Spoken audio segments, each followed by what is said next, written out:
Il est 3 heures du matin. Tu fixes le plafond. Ton cerveau refuse de s'éteindre. Ça te dit quelque chose? Tu n'es pas seul. Un adulte sur 3 souffre d'insomnie occasionnelle. Et aujourd'hui, on va décrypter les 5 vraies raisons pour lesquelles tu dors mal. Salut, c'est Science Express. Et dans cette vidéo, tu vas découvrir ce qui sabote tes nuits. Et surtout, comment y remédier. N'oublie pas de t'abonner et d'activer la cloche pour plus de sciences pratiques. D'abord, c'est quoi le sommeil exactement? Le sommeil, c'est pas juste éteindre ton cerveau. C'est un processus actif où ton corps fait de la maintenance. Pense à ton smartphone. Quand tu le mets en charge la nuit, il en profite pour installer les mises à jour, nettoyer les fichiers temporaires, optimiser les performances. Ton corps fait exactement pareil. Pendant que tu dors, ton cerveau consolide ta mémoire, transformant tes expériences de la journée en souvenirs long terme. Tes muscles se réparent, reconstruisant les fibres endommagées pendant l'exercice. Ton système immunitaire se renforce, produisant des anticorps et des cellules de défense. Tes émotions se régulent, ton cerveau triant et archivant les événements émotionnels. En gros, le sommeil, c'est le mode réparation de ton corps. Tu passes par plusieurs cycles de 90 minutes composés de 4 phases distinctes. Phase 1, sommeil léger, tu flottes entre l'éveil et le sommeil. Phase 2, ton rythme cardiaque ralentit, ta température baisse. Phase 3, sommeil profond, c'est là que ton corps se régénère vraiment. Phase 4, sommeil paradoxal, ou REM, tes yeux bougent rapidement sous tes paupières, tu rêves intensément, ton cerveau consolide tes apprentissages. Pour bien dormir, tu dois compléter 4 à 6 cycles complets, soit environ 7 à 9 heures. Si tu te réveilles au milieu d'un cycle, tu te sens groggy, zombie. Si tu complètes le cycle, tu te réveilles frais et alerte. Mais alors, pourquoi c'est si compliqué pour beaucoup d'entre nous? Pourquoi on se retrouve à 3 heures du matin, les yeux grands ouverts, à compter les moutons qui ne viennent jamais? Rentrons dans le vif du sujet. Raison numéro 1, la lumière bleue de tes écrans. Ton corps possède une glande pinéale, une petite structure au centre de ton cerveau qui produit de la mélatonine, l'hormone du sommeil, quand il fait sombre. C'est son signal dodo, son alarme naturelle pour dire « Hey, c'est l'heure de dormir !» Problème, la lumière bleue des écrans, téléphone, ordi, tablette, télé, console de jeu, imite parfaitement la lumière du soleil. Cette lumière a une longueur d'onde entre 400 et 500 nanomètres, exactement la fréquence que ton cerveau interprète comme lever du soleil. Résultat, ton cerveau pense qu'il fait jour en pleine nuit. La production de mélatonine chute de 50% après seulement 2 heures d'exposition. Tu scrolles Instagram à 23 heures et ton corps croit qu'il est midi. Tu restes éveillé alors que tu devrais dormir. Et c'est pas juste une question de volonté ou de discipline. C'est de la biologie pure, du câblage neurologique vieux de millions d'années. La solution, arrête les écrans 1 heure avant de dormir. Ou utilise un filtre lumière bleue, le mode nuit. Tamise les lumières de ta chambre. Ton cerveau va comprendre, ok, c'est l'heure de dormir. Raison numéro 2, tu bois du café trop tard. Et par café, j'inclus aussi le thé, les sodas, les boissons énergisantes, le chocolat noir. La caféine bloque l'adénosine, une molécule qui s'accumule dans ton cerveau tout au long de la journée et te donne envie de dormir.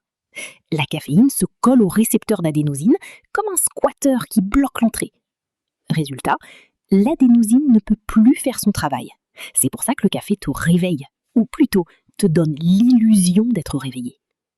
Mais voilà le truc que personne ne te dit. La demi-vie de la caféine est de 6 heures. Ça veut dire qu'après 6 heures, ton corps n'a éliminé que la moitié. Si tu prends un café à 16 heures avec 200 mg de caféine, à 22 heures, il reste encore 100 mg dans ton sang. À minuit, encore 50 mg. À 2 heures du matin, 25 mg. Tu te couches avec littéralement un quart de café qui circule encore dans tes veines.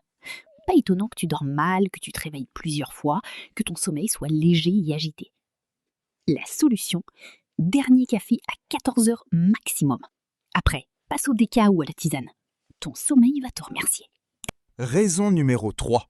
Ta chambre est trop chaude. Pour s'endormir, ton corps doit baisser sa température de 1 à 2 degrés. C'est biologique, pas négociable. Si ta chambre est trop chaude, ton corps ne peut pas évacuer sa chaleur. Température idéale de la chambre, 18 à 19 degrés Celsius. Oui, c'est frais, mais c'est optimal pour dormir. Mais j'ai froid!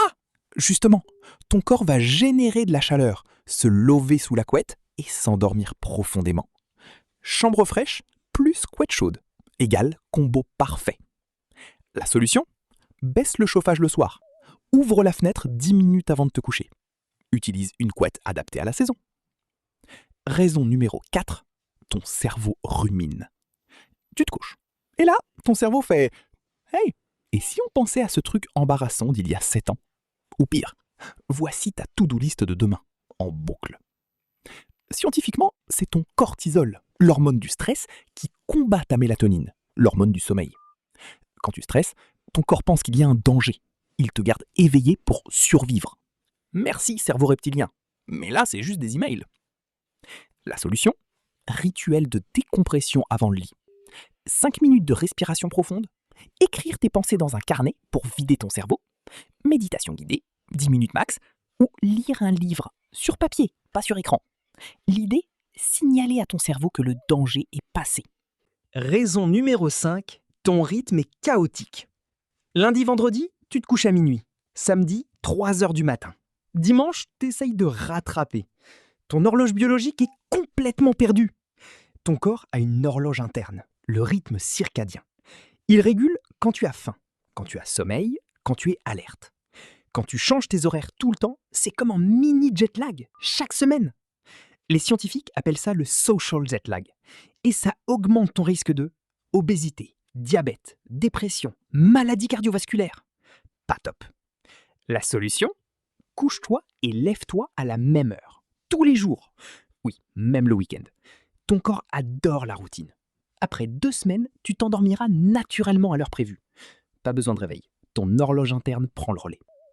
Bonus rapide, l'alcool. Mais l'alcool m'aide à m'endormir.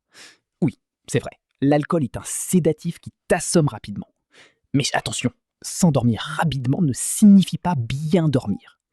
L'alcool fragmente ton sommeil paradoxal. La phase REM, la phase où tu rêves et consolides ta mémoire. Une étude de l'université de Melbourne a montré que boire 2 verres d'alcool avant de dormir réduit le sommeil REM de 39%.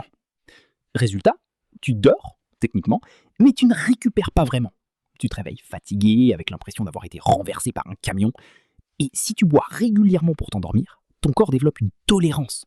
Tu as besoin de plus d'alcool pour le même effet. C'est un cercle vicieux dangereux. Récap rapide.